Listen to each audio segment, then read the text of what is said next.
Salut les loulous, bienvenue pour une nouvelle vidéo. À force d'enchaîner les vieux films d'animation japonaise, je me suis dit j'aimerais bien regarder des vieux animés. Je pense que c'est à cause de ça que je deviens un bandeur du style graphique de l'époque. Et je me suis dit tiens, ça donne quoi du ecchi avec le style graphique de l'époque des années 90? Et ben voici la réponse, c'est Golden Boy. En vrai la raison c'est juste que j'ai vu des extraits sur les réseaux et j'avais envie de regarder, voilà. Donc synopsis, Kintaro Oe est un homme à tout faire. Balayeur, cuisinier, colleur d'affiches politiques, tout métier est bon pour lui. Sa devise est « Le travail, c'est la santé ». C'est pour vous les jeunes. Étudiant à l'université de Tokyo en droit, il a interrompu ses études car il avait déjà tout appris.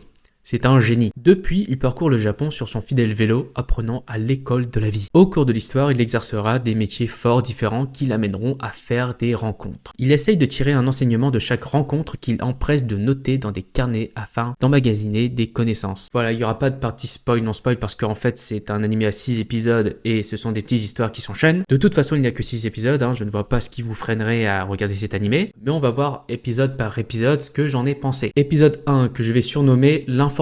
Première chose à noter de l'épisode, c'est que ça rebondit bien. Vraiment, c'est très exagéré quand même. Et vous savez très bien de quoi je parle quand je dis rebondit. Et en vrai, c'est assez marrant parce que c'est tellement abusé le truc. Alors on voit qu'il y a une bonne animation. Déjà, les trucs qui rebondissent là, mais aussi sur les mouvements anatomiques des personnages. Putain, mouvement anatomique, c'est quoi cette phrase de merde? Et même au niveau de la voiture, elle avait une Ferrari, je crois, la meuf, qui est quand même pas mal. Putain, la bagnole. Il n'y a pas que la bagnole qui est bonne, hein. Alors on est sur un genre ecchi, comédie sexuelle, il y a vraiment écrit ça sur Wikipédia. Et qui dit ecchi dit personnage féminin. Et on sent qu'à l'époque, surtout sur cet animé, que putain, les meufs sont vraiment des femmes, pas des gamines. Parce que si on compare à To Love Ru, là, j'ai fait une vidéo dessus, n'hésitez pas à la regarder, et on a affaire à des femmes, c'est bizarre de dire comme ça, mais des femmes matures. Là, To Love Ru, c'était vraiment des gamines, quoi. Vous voyez la culture du kawaii, là c'est un peu trop kawaii, un peu trop enfantin. Mais dans cet animé, nous avons vraiment des femmes. À part le prochain épisode où c'est une lycéenne, mais les persos féminins dans cet épisode, on va préciser cette fois-ci, mais les personnages féminins dans cet épisode, ou même dans l'œuvre tout entière, elles sont vraiment magnifiques. Et c'est là que mon côté bandeur de dessin des années 90 ressort. Parce que putain, waouh, qu'est-ce qu'elles sont bien dessinées. Fou. Putain, j'ai l'impression d'être un gros porc quand je dis ça, mais on voit qu'il y a une certaine beauté. Vraiment, tu les vois, tu fais, ah ouais, quand même.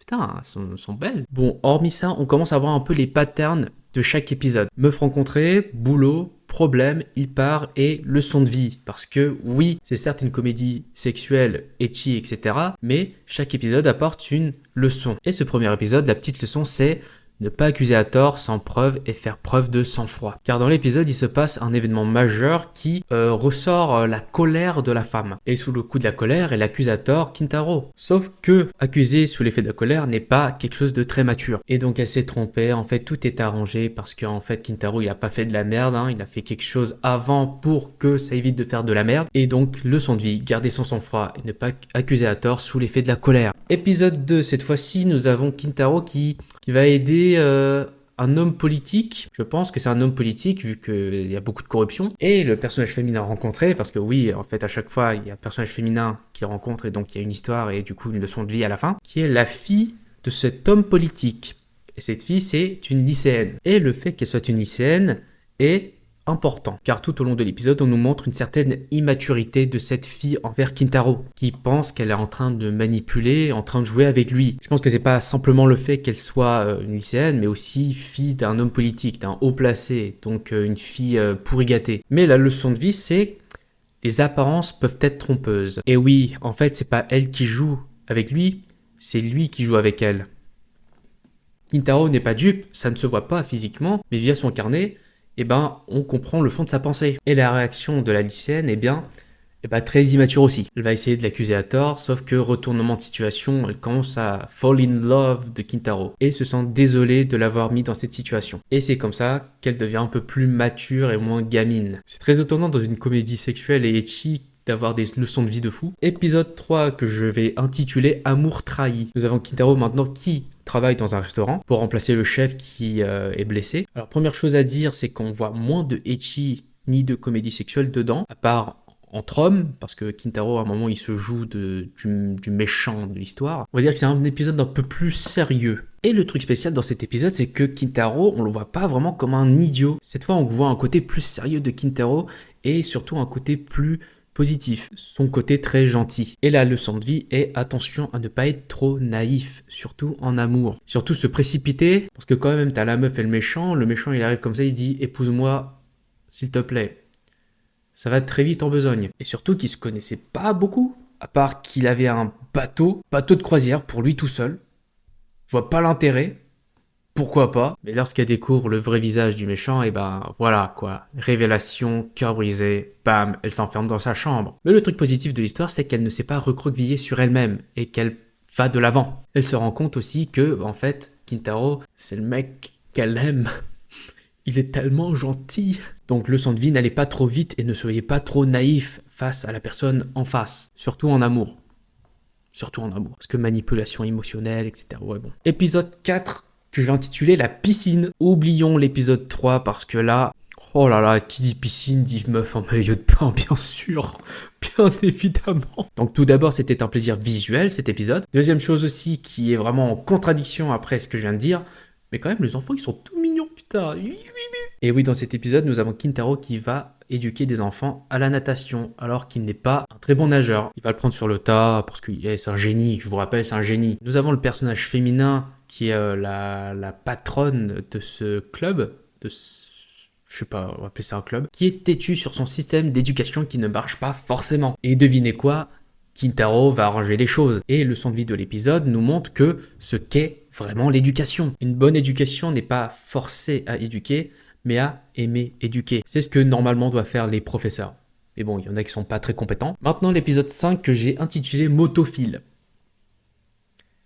Ceux qui aiment les motos, j'hésitais à mettre mécanophile, mais motophile c'est mieux parce que c'est plus précis. Alors le ecchi se fait notamment que sur un personnage féminin qui a deux côtés, deux personnalités. La première, on va dire celle publique, son masque social je pense, qui est celle d'une femme très bien élevée, très polie, très pure on va dire. Elle soigne ses apparences. Et son deuxième côté où elle adore la moto, mais pas adorer conduire une moto, pas seulement ça, mais surtout se faire plaisir sur sa moto. Pas seulement sur sa moto, mais avec sa moto. Je vous ai dit motophile. Par contre, ce qu'elle fait avec sa moto, putain, c'était fou, c'était hard, hein. Je pense que c'était l'épisode le plus ecchi. Ça se fait avec une femme et sa moto. Alors, que nous apporte comme leçon cet épisode? Eh bien déjà que nous avons deux faces, le masque social et la vraie personnalité. Et une deuxième leçon qui est très très spéciale, parce que t'as Kintaro qui va faire une course avec son vélo contre la meuf et sa moto. Il y a déjà un déséquilibre. Et de ce que j'ai appris de cette course, c'est que, comme quoi être motivé peut faire accomplir des miracles. Parce que ce qui a amené à cette course, c'est pas un pari. Si Kintaro dépasse la meuf, il peut faire ce qu'il veut de la meuf, enfin, l'utiliser pour... Bon, vous avez compris, comédie sexuelle. Et si la meuf gagnait, bah... je sais pas. Et ce putain de fou de Kintaro, il a réussi à être à la même vitesse qu'elle, à vélo. À un moment, il la dépasse à vélo.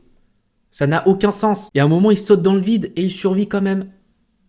Je vous ai dit, ça accomplit des miracles, être motivé. Et donc, si vous êtes motivé, vous pouvez accomplir n'importe quoi. C'est en faisant n'importe quoi qu'on devient n'importe qui. Et surtout, en étant motivé. Parce que Rémi Gaillard, je pense pas qu'il soit pas motivé pour faire ses trucs. Épisode 6 que je vais intituler Animation. Un truc plus intéressant déjà, enfin personnellement. Dans cet épisode, nous avons Kintaro qui va travailler dans un studio d'animation. Alors dans cet épisode, il y a quelques moments assez éducatifs.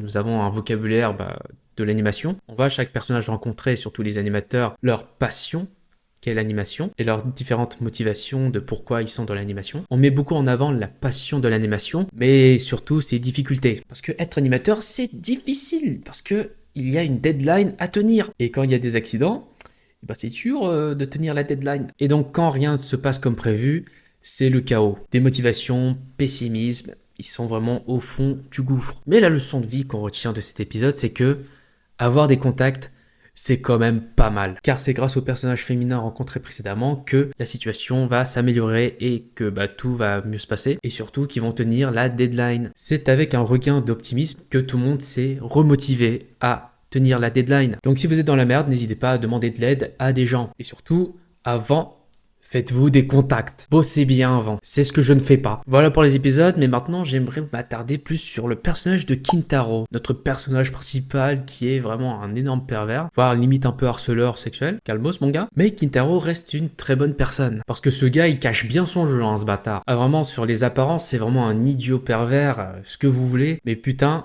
Quand on a découvert sa vraie pensée dans son carnet à l'épisode 2, là on s'est dit « Ah !»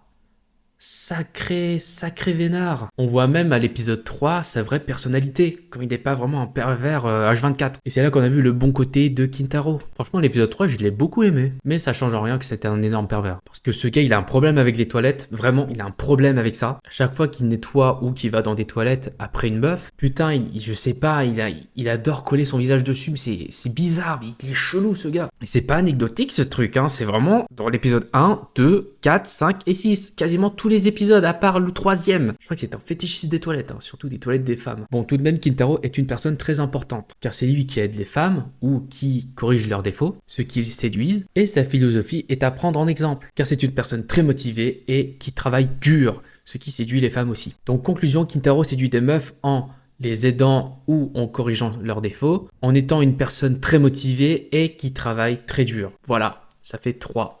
Je sais pas très bien compter. En tout cas, Kintaro est une personne à prendre en exemple, à part son côté pervers et fétichiste des toilettes. Donc, conclusion de Golden Boy. Eh bien, c'est une comédie ecchi assez marrante. Nous avons un personnage principal avec un côté sérieux qui est caché. Malgré le fait qu'il soit un pervers, c'est quand même un bon personnage, hein, c'est une bonne personne. L'œuvre délivre des messages très importants, des leçons de vie, et toutes les femmes sont bonnes. À part une, la lycéenne, qui sont dans une tranche d'âge qui est normal pour ce genre d'œuvre. Voilà, c'était tout pour Golden Boy. J'espère que la vidéo vous a plu. N'hésitez pas à vous abonner, à liker la vidéo. Je vous dis à la prochaine pour une nouvelle vidéo. C'était Macrage. Ciao. Putain, la fin est très speed.